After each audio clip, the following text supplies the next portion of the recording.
Olá, esta semana continuamos a ouvir A Serpente, o Leão e o Caçador, a nova série Fumaça sobre as consequências das alterações climáticas, especialmente sobre os mais vulneráveis. Se ainda não ouviste os episódios anteriores, para aqui e vai ouvir, será mais fácil entenderes o que vai ser contado. Como alguns dos áudios que vais ouvir são em inglês e francês, esta é uma versão totalmente traduzida para português. Se possível, usa auriculares ou escutadores. Fica com o episódio 4, O Caçador, parte 1.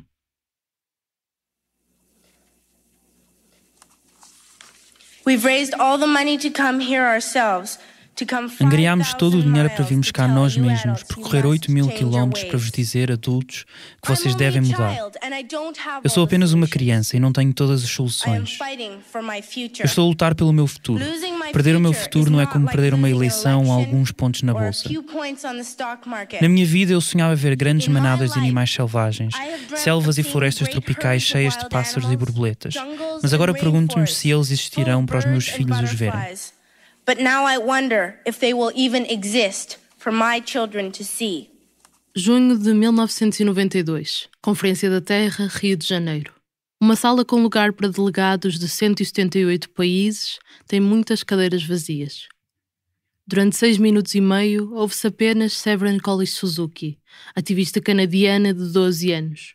No ano seguinte ao discurso, Suzuki recebeu o prémio Global 500 Roll of Honor do Programa das Nações Unidas para o Meio Ambiente.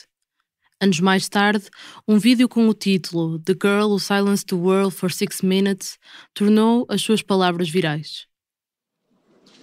This is all wrong. I shouldn't be up here. Está tudo errado. Eu não devia estar aqui em cima. Eu devia estar de volta à escola do outro lado do oceano. No entanto, todos vocês dependem de nós, jovens, para ter esperança. Como é que se atrevem? Vocês roubaram os meus sonhos e a minha infância com as vossas palavras vazias. Setembro de 2019, Nova York. A sueca Greta Thunberg, aos 16 anos, fala perante os líderes de 193 países na Cimeira da Ação Climática das Nações Unidas. Uma sala cheia. Se vocês não sabem como repará-lo, por favor, parem de o estragar. A minha mensagem é que nós estaremos a observar-vos. Com quase 3 décadas de diferença, Severin Collins Suzuki e Greta Thunberg falaram perante os líderes das Nações Unidas com a mesma frustração, com o mesmo sentimento de impotência perante as suas contradições. Exigiram mais do que palavras. Vocês tinham que se preocupar com essas coisas quando tinham a minha idade? Estamos no início de uma extinção em massa e tudo o que vocês conseguem falar é de dinheiro e contos de fadas de eterno crescimento económico. Tudo isto está a acontecer diante dos nossos olhos e ainda assim agimos como se tivéssemos todo o tempo que queremos e todas as soluções. Como é que vocês se atrevem a continuar a desviar o olhar e vir aqui dizer que estão a fazer o suficiente quando as políticas e soluções necessárias não estão nem sequer à vista? Como é que se atrevem a fingir que isto pode ser resolvido como business as usual e algumas soluções técnicas? No meu país nós fazemos tanto lixo, nós compramos e deitamos fora, compramos e deitamos fora. Ainda assim os países do Norte não partilham com os necessitados. Mesmo quando temos mais do que suficiente, temos medo de partilhar. Temos medo de deixar ir um pouco da nossa riqueza. Vocês estão a falhar-nos, mas os jovens começam a perceber a vossa traição. Vocês adultos dizem que nos amam, mas eu desafio-vos. Por favor, façam as vossas ações refletir as vossas palavras. Durante os 27 anos que separaram estes dois discursos, realizaram-se 25 conferências das Nações Unidas dedicadas ao clima. Primeiro com pouco mais de 100 países, agora quase o dobro. Todos os anos, os seus chefes de Estado e delegados são chamados à mesa das negociações. É-lhes pedido que cheguem a um acordo para estabilizar as concentrações de gases com efeito estufa na atmosfera, de modo a evitar as piores consequências da crise climática. Mas o ritmo a que tomam decisões é lento. Em 27 anos de avanços e recuos, assinaram-se apenas 2 grandes acordos. Só um deles teve força de lei. Entretanto, as emissões globais não pararam de aumentar. Neste episódio, mergulhamos no arquivo de negociações do clima. Seja toda a gente bem-vinda ao Fumaça, eu sou a Margarida David Cardoso.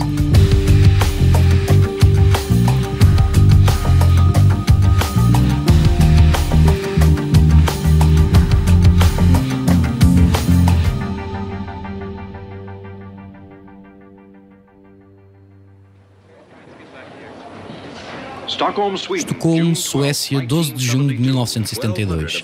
1.200 delegados oficiais de 113 nações estiveram em Estocolmo para a primeira Conferência Internacional sobre o Meio Ambiente Humano.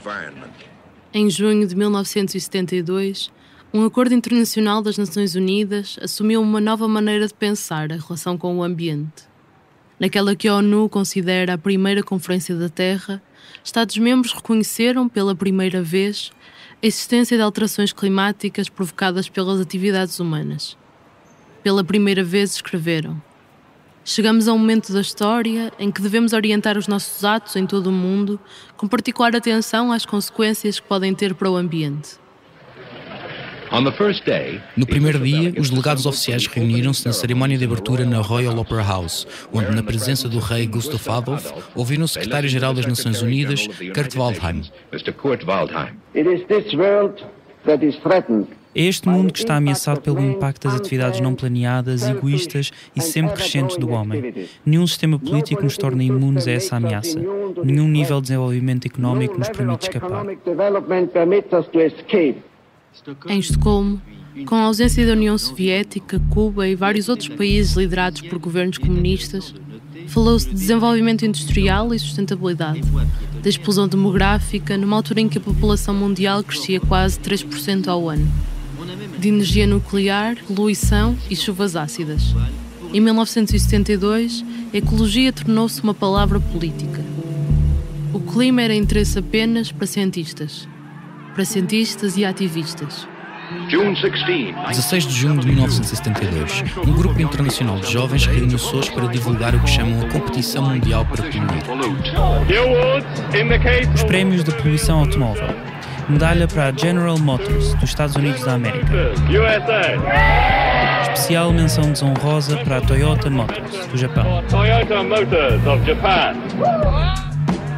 Da conferência saiu uma declaração de princípios adotada com 103 votos a favor, 10 abstenções da União Soviética e da África do Sul e sem qualquer voto contra.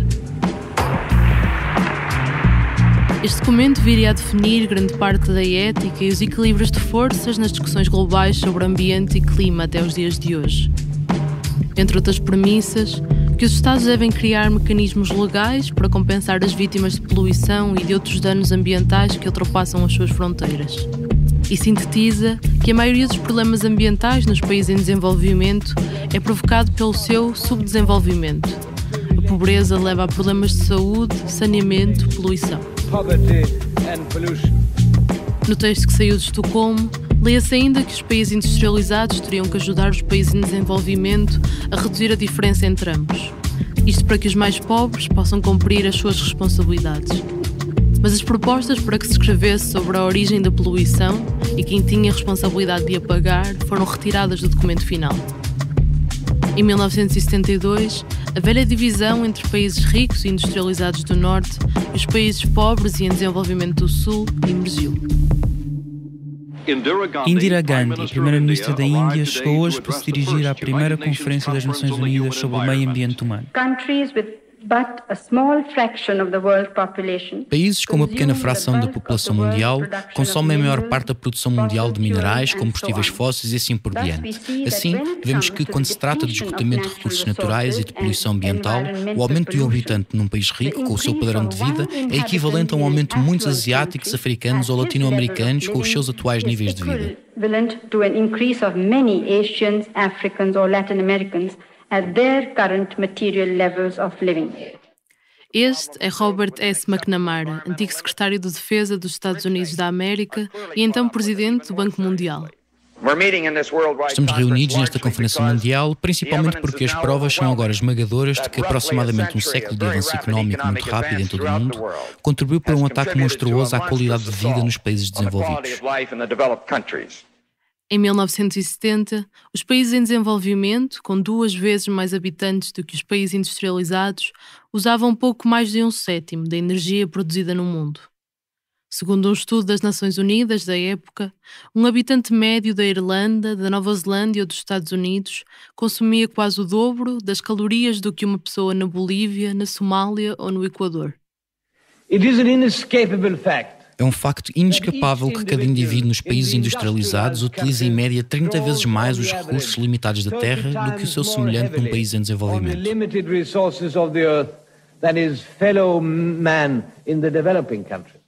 Neste cenário descrito pelo primeiro-ministro sueco Olof Palme, anfitrião da Conferência de Estocolmo, a prioridade dos países mais pobres era o desenvolvimento.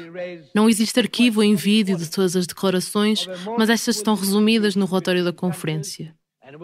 Havendo tão grandes desigualdades no acesso aos recursos, os seus representantes afirmavam que ser mais exigente na proteção ambiental e abandonar as baratas fontes de energia fóssil teria um custo que não poderiam suportar.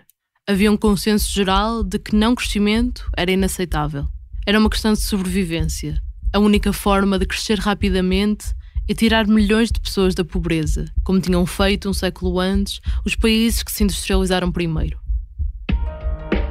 Estocolmo, em 1972, foi também o local onde vários líderes do sul global, muitas antigas colónias, tiveram palco para exigir aos grandes poluidores que assumissem equitativamente as suas responsabilidades.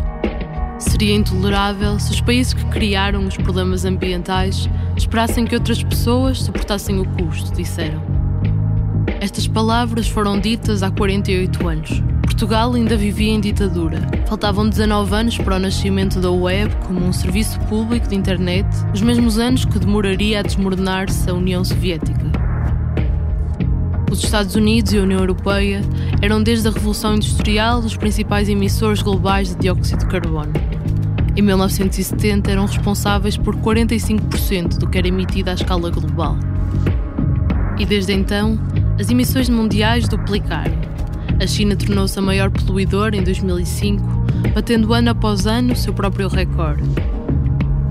Mas os países mais pobres, tanto no passado como agora, contribuíram muito pouco para a crise climática que os afetaria em primeiro lugar. Apesar do otimismo com que o secretário-geral da Conferência, Maurice Strong, saiu de Estocolmo, o homem chegou a um daqueles pontos seminais na sua história onde as suas próprias atividades são os principais. Este multimilionário que 4 anos depois foi presidente da Companhia Nacional de Petróleo Canadiana e fez carreira nas Nações Unidas, nunca veria a diferença entre Norte e Sul desaparecer das discussões mundiais sobre ambiente e clima. Esse nunca deixou de ser o ponto de ruptura das negociações. 20 anos depois de Estocolmo, foi assim na Cimeira da Terra, no Rio de Janeiro, e em cada uma das 25 conferências do clima que se seguiram. Cimeira após cimeira, ficou clara a sólida divisão do mundo.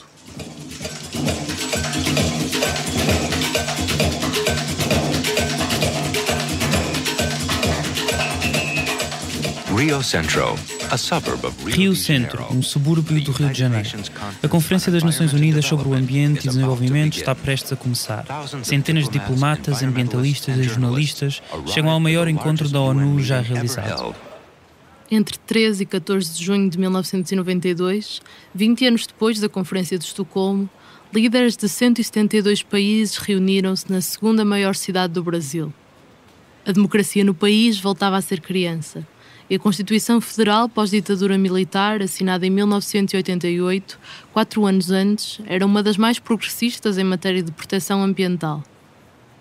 Nesse ano de 1992, continuava presente a luta do sindicalista Chico Mendes, líder da resistência dos seringueiros da Amazónia, considerados os agricultores da floresta, contra as grandes empresas agropecuárias. Meu nome é Francisco Mendes Filho, mais conhecido Chico Mendes. O ativista que denunciara a substituição do homem pelo boi na floresta ocupada pelos madeireiros tinha sido assassinado 4 anos antes da conferência. Nesse contexto, naquele momento, a preservação ambiental parecia interessar a todos. Celebridades como a estrela brasileira de futebol Pelé chamam a atenção do mundo. Posso usar uma camisola como tu, Pelé, mas não posso jogar futebol como tu. Mas aqui estamos na mesma equipa, sem problema. Absolutamente, a equipa da Terra. Esperava-se que no Rio de Janeiro se lançasse as bases para uma parceria entre países em desenvolvimento e industrializados, em questões como a preservação da natureza e a proteção da camada de ozono. O tempo é curto para corrigirmos os atuais padrões insustentáveis de desenvolvimento humano. Temos de erradicar a pobreza. Temos de atingir maior igualdade dentro de e entre nações. Temos de conciliar atividades humanas e os seus números com as leis da natureza. Todos seremos responsáveis pelo que falharmos em concordar no Rio. We will all be held accountable for what we failed to agree in Rio. Como pano de fundo das negociações estava um documento marco da ONU, o Relatório Brundtland. Nome oficial, Relatório da Comissão Mundial de Meio Ambiente e Desenvolvimento, o Nosso Futuro Comum. Apresentado em 1987, resultou de um pedido do Secretário-Geral das Nações Unidas à primeira-ministra norueguesa Gro Harlem Brundtland, para presidir a uma comissão independente que estudaria a relação entre desenvolvimento e ambiente. O resultado foi uma ode ao desenvolvimento sustentável. O relatório Brundtland argumenta que os ecossistemas não têm capacidade para suportar os padrões insustentáveis de consumo e produção dos países industrializados, padrões esses depois reproduzidos pelos Estados em desenvolvimento. O que é necessário agora é uma nova era de crescimento económico, escreveu Brundtland no relatório. Crescimento forte e ao mesmo tempo social e ambientalmente sustentável.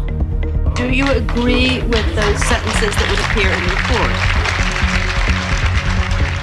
Nesta Conferência da Terra, quase todos os países do mundo assinaram a Convenção Quadro das Nações Unidas sobre Alterações Climáticas, um tratado internacional em que se comprometem a estabilizar as concentrações de gases com efeito de estufa na atmosfera, isto de forma a evitar que as emissões provenientes da produção e consumo humanos continuem a destabilizar o funcionamento do sistema climático.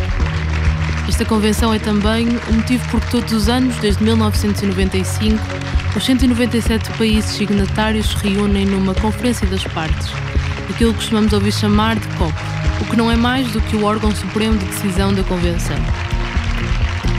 Nestas reuniões, os Estados assumem compromissos, revêem os anteriores e, em teoria, procuram melhorar as suas condutas e políticas ambientais. A discussão deste e mais 4 documentos que viriam a ser assinados no Rio de Janeiro deixou à vista o enorme fosso que se pretendia remediar.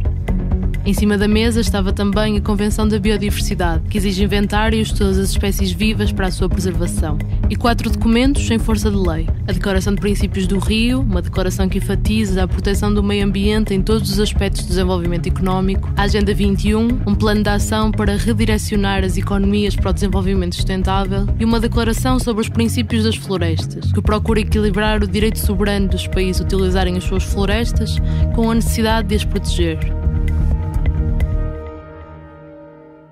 Para assinar isto, os países do Sul Global pediam esforços reais de financiamento aos principais emissores, como disse Hana Saifullah Khan, ministro do Ambiente e dos Assuntos Urbanos do Paquistão e porta-voz dos países em desenvolvimento.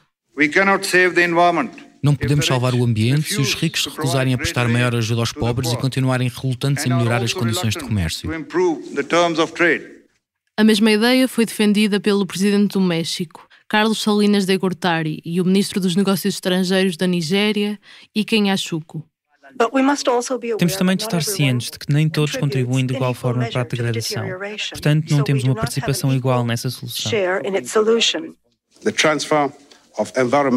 A transferência de tecnologia ambientalmente sustentável vai promover o aproveitamento da enorme biodiversidade do Sul para vantagem mútua dos países desenvolvidos e em desenvolvimento. Nesta Conferência do Rio, em 1992, Hassan Habibi, vice-presidente iraniano, apontou para a pobreza, o colonialismo e os insustentáveis padrões de vida como causas de uma degradação ambiental irreversível.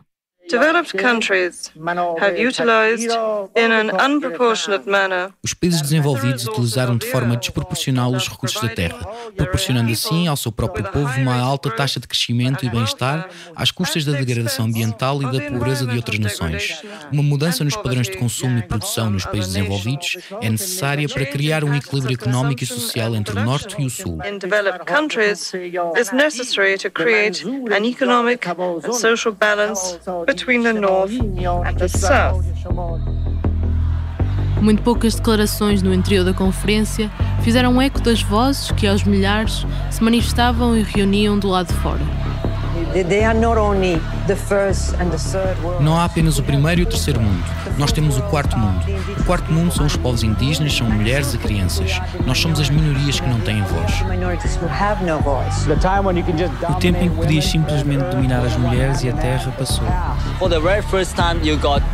Pela primeira vez tens um grupo de pessoas que são muito críticas da Cimeira da Terra. Pela primeira vez tens um grupo de pessoas que estão a dizer que a Cimeira da Terra falhou, que é uma farsa completa e que ficará para a história como uma fraude total. O lixo nuclear, o lixo químico e a guerra não foram discutidos nesta conferência. O maior poluidor de todos é o que resulta da guerra. Eu acho que todos os seres vivos têm os seus direitos, porque eles estão aqui há quase tanto tempo quanto nós. Só porque eles não podem falar não significa que não tenham direitos. Não devíamos ir lá e cortar. Devíamos pelo menos guardar espaço para eles. Quer dizer, nós estamos a ocupar todos aqueles grandes espaços e a expulsá-los das suas casas. Não devíamos fazer isso. Enquanto isto acontecia, no interior da conferência desenhava-se um impasse. Os Estados Unidos da América resistiam a assinar uma convenção quadro sobre as alterações climáticas que definisse metas para a redução de gases com efeito estufa. Um jornalista perguntou a Michael Young, representante do governo norte-americano. Tem havido relatos de que o governo dos Estados Unidos tem pressionado os governos da Áustria, Suíça e Países Baixos a não assinarem um acordo fora da Convenção Climática que os comprometeria a eles, e talvez a alguns outros países europeus, a reduzir as emissões de dióxido de carbono até 2000 para os níveis de 1990. Não, os Estados Unidos nunca pressionam ninguém. Os Estados Unidos argumentavam que estabelecer objetivos de redução de emissões colocava a carroça à frente dos bois. Era preciso antes determinar quais as ações específicas que seriam tomadas para atingir esse objetivo. Algo que outros países industrializados se opunham. Brian Mulroney, primeiro-ministro do Canadá, disse que os países tinham a obrigação de decidir ações concretas. Klaus Topfer, da Alemanha, defendeu a imposição de taxas e impostos na energia e CO2. O presidente francês François Mitterrand afirmou que preferia compromissos mais corajosos em ambas as convenções. No final do dia, as nações adotaram uma convenção quadro à medida dos Estados Unidos, comprometendo-se a reduzir as emissões assim que possível, sem metas, tal como pretendia o presidente George Bush, pai. Nós acreditamos que o ambiente e desenvolvimento, os dois assuntos desta conferência, podem e devem andar de mãos dadas. Uma economia em crescimento cria os recursos necessários para a proteção ambiental e a proteção ambiental torna o crescimento sustentável a longo prazo. Penso que o reconhecimento desse facto pelos líderes de todo o mundo é a conquista central desta importante conferência do clima.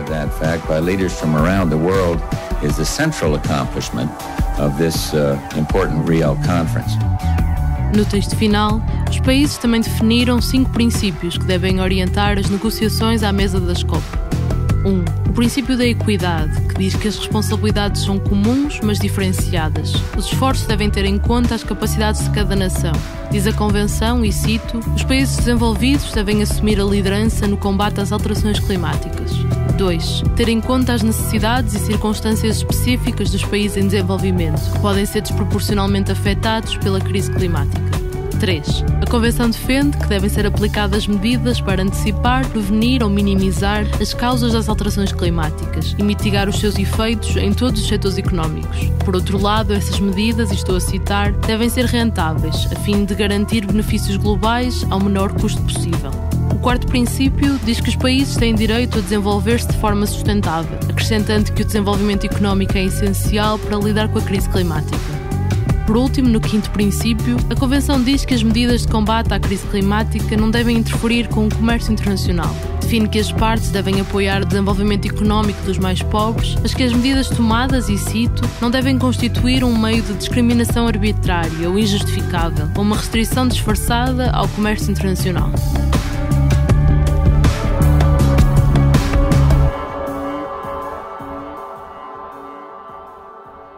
Depois do Rio, realizou-se uma COP e outra a seguir, sem grandes avanços. Até que no final de 1997, o mundo se virou para Kyoto.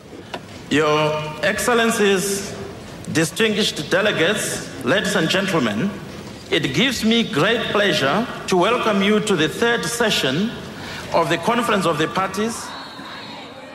Exploit, to pollute. Explorar, poluir, expulsar pessoas da sua terra. É isso que vamos fazer aqui, nestas negociações do clima. O facto é que toda a indústria do petróleo está a gastar milhares de milhões de dólares anualmente para explorar mais petróleo e gás em todo o mundo. Estas conversas são tão importantes, precisamos realmente obter algo útil delas. Neste momento, os políticos estão a falar de objetivos muito limitados. Por favor, precisamos de grandes reduções se queremos realmente enfrentar o problema.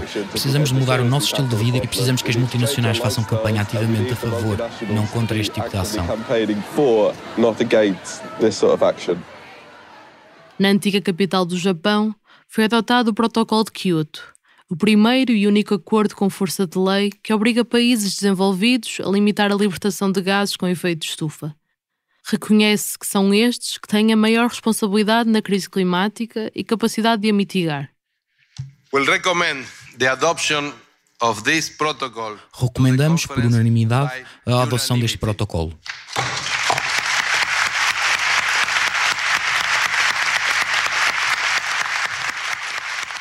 Em parte, o que permitiu este acordo foi uma importante mudança de governo.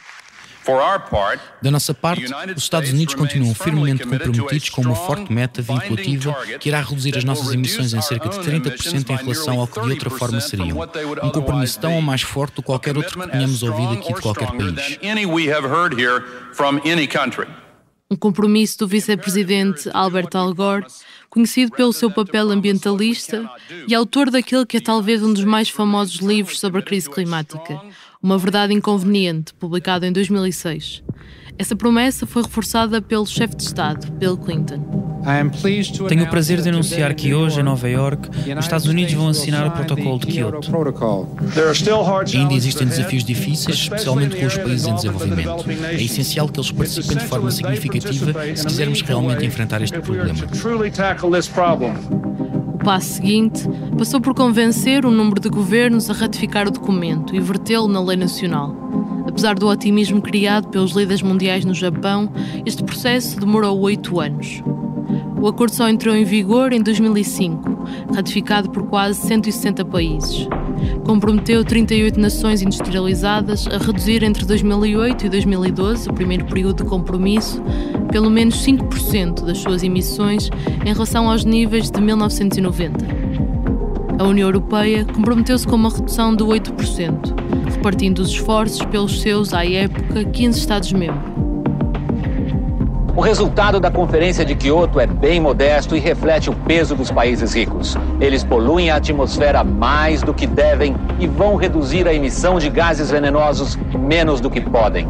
O Protocolo de Kyoto nunca obrigou os principais emissores a nada. Conseguiu apenas cobrir 18% das emissões globais. A China e a Índia, como países em desenvolvimento, não tinham metas obrigatórias. E os Estados Unidos, então o maior emissor à escala global, depois de uma nova mudança de governo, nunca chegaram a ratificar o acordo. O presidente George Bush, filho, afirmou que o resto do mundo, apontando para as economias emergentes, também tinha que fazer a sua parte e que fazê-lo teria consequências negativas para a economia. Para a América, cumprir essas metas teria um impacto económico negativo, com a dispensa de trabalhadores e o aumento de preços para os consumidores. No período em que esteve em vigor, entre 2008 e 2012, o Protocolo de Kyoto surtiu efeito na maioria dos países europeus e na Rússia. A soma das emissões dos Estados que tinham metas caiu significativamente. Contudo, globalmente, não pararam de aumentar. No meio deste processo, em 2011, o governo conservador do primeiro-ministro Stephen Harper decidiu retirar o Canadá do protocolo, ainda antes de ter feito alguma coisa para o implementar. É preciso um acordo com todas as nações, disse o ministro do Ambiente, Peter Kent. O Protocolo de Kyoto não abrange os dois maiores emissores do mundo, os Estados Unidos e a China, e portanto não pode funcionar.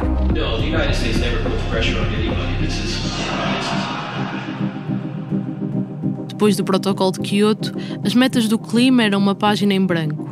Não havia mais nenhum acordo que legalmente obrigasse os países a reduzir as suas emissões. Esperava-se que na Conferência das Partes de 2009 se preenchesse esse vazio.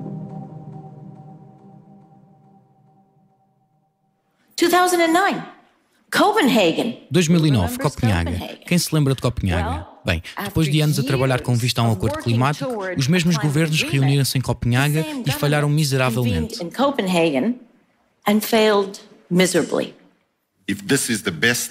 Se isto é o melhor que podemos obter, então o que os países mais poderosos, e particularmente os Estados Unidos, estão essencialmente a dizer é que estamos a emitir uma sentença de morte para os povos dos pequenos Estados insulares. Na primeira cimeira do clima com Barack Obama na presidência dos Estados Unidos, em que o primeiro-ministro chinês, Wen Jiabao, se recusou a aparecer, as negociações colapsaram. Acho que o mundo espera que cheguemos a algum tipo de acordo sobre alterações climáticas, não apenas que continuemos a discutir procedimento. Como diz Lars Løkke Rasmussen, primeiro-ministro dinamarquês que então presidiu a conferência, durante 2 semanas não se discutiu muito mais do que tecnicalidades. O resultado foi um acordo político de 2 páginas e meia, com considerações vagas e nada de vinculativo. Depois do colapso diplomático que foi a Conferência de Copenhaga, a Convenção Quadro das Nações Unidas sobre Alterações Climáticas, que coordena os trabalhos nas várias COP, teve que convencer as indústrias e os governos de que a adaptação e mitigação da crise climática era uma boa ideia de negócio. Esta é a Cristiana Figueiras, a diplomata costarriquenha que dirigiu a Convenção Quadro entre Copenhaga e Paris. Ela contou o que aconteceu nesses 6 anos numa TED Talk em 2016. Começámos a ver que as tecnologias limpas, em particular as de energias renováveis, começaram a descer de preço e a aumentar em capacidade, até ao ponto de hoje já estarmos a construir sistemas de energia solar concentrada que têm capacidade para abastecer cidades inteiras. E com essa mudança nas tecnologias, fomos capazes de começar a perceber que houve uma mudança na equação económica, porque fomos capazes de reconhecer que sim, existem enormes custos das alterações climáticas e sim, há riscos agravados, mas também existem vantagens económicas e benefícios intrínsecos, porque a disseminação de tecnologias limpas vai-nos trazer ar mais limpo, melhor saúde, melhores transportes, cidades mais habitáveis, maior segurança energética, maior acesso à energia no mundo em desenvolvimento. Em suma, um mundo melhor do que temos agora.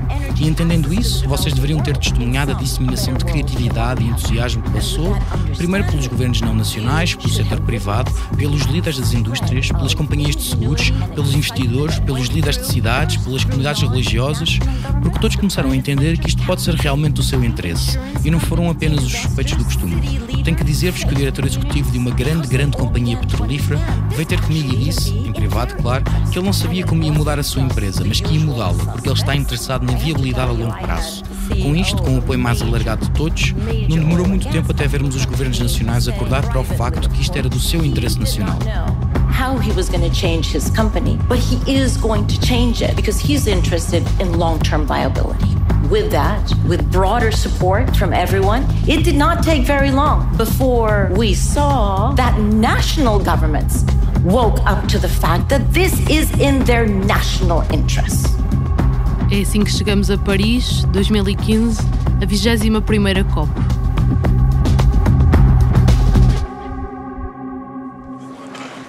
Onze dias de negociações na Cimeira do Clima em Paris e um projeto de acordo climático global delineado. Estamos preocupados que não pareça haver uma visão de longo prazo sobre a prestação de apoio, nem um forte compromisso legal dos países desenvolvidos para fornecer financiamento, transferência tecnológica e capacitação.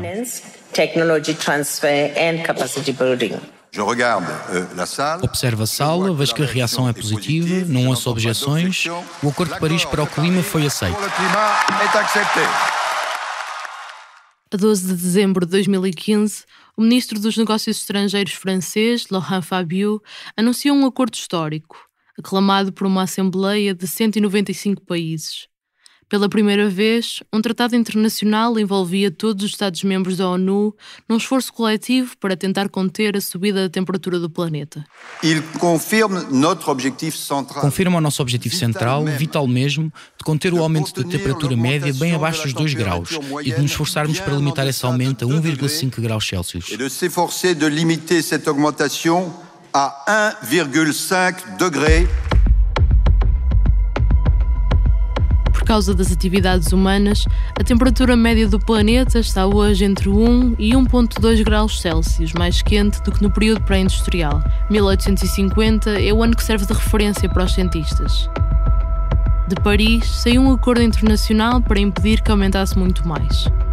Os Estados comprometeram-se a manter, e estou a citar, o aumento da temperatura média global bem abaixo dos 2 graus e prosseguir os esforços para limitar o aumento a 1,5 graus Celsius.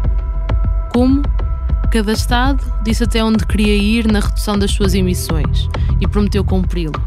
Mas o Acordo de Paris não é juridicamente vinculativo, só cumpre quem quiser. E mesmo que todos os países cumprissem, o que não está a acontecer, a temperatura média na Terra ia mesmo assim ficar longe do objetivo de 2 graus Celsius. À semelhança do que aconteceu nas dezenas de documentos assinados ao longo de 3 décadas de discussões, o Acordo de Paris reflete as medidas mínimas que os chefes de Estado estão dispostos a tomar, nunca as necessárias. Uma das causas é a persistência de uma divisão presente em todas as cimeiras do clima desde 1972. Uma divisão centenária entre o Norte e o Sul. No próximo episódio... Nós, quando falamos de qualquer assunto social, nós sempre pensamos em quem são os responsáveis e quem são os afetados. No caso da crise climática, isto é ainda mais claro. A Amnistia Internacional diz que as provas apontam para a cumplicidade da companhia energética Royal Dutch Shell. Foram crimes horríveis, incluindo assassinato, tortura, violação e destruição de aldeias. Desde a Conferência do Rio de 1992 que já os Estados das pequenas ilhas do Pacífico têm tentado, foi uma das cruzadas perdidas nessa conferência, têm tentado afirmar ou caracterizar uma dívida histórica do Norte para com o Sul. Esses países, pequenos Estados insulares, coligaram-se na Conferência de Paris e disseram não podemos apontar para 2 graus porque se ultrapassarmos 1,5 grau nós já estamos numa situação gravíssima. Eu penso que os países em desenvolvimento começaram a perceber que têm sido vítimas ecologicamente, por assim dizer, da colonização, que a explosão populacional é um efeito, a última remanescência da influência danosa dos colonizadores nas colónias.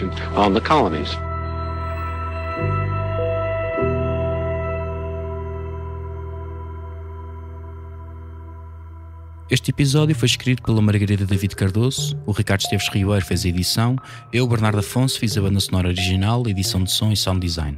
Ouvimos certos de trabalhos jornalísticos da Rede Globo, Euronews e RTP, e também arquivos das Nações Unidas, PBS, C-SPAN, Associated Press, Clinton Presidential Library, The Guardian, TED, Greenpeace e South African Broadcasting Corporation. Fazem ainda parte da equipa Fumaça: Ana Freitas, Frederico Raposo, Joana Batista, Maria Almeida, Moutafes, Pedro Miguel Santos, Sofia Rocha e Tomás Pinho. Acreditamos que é possível criar em Portugal o primeiro projeto de jornalismo financiado pelas pessoas.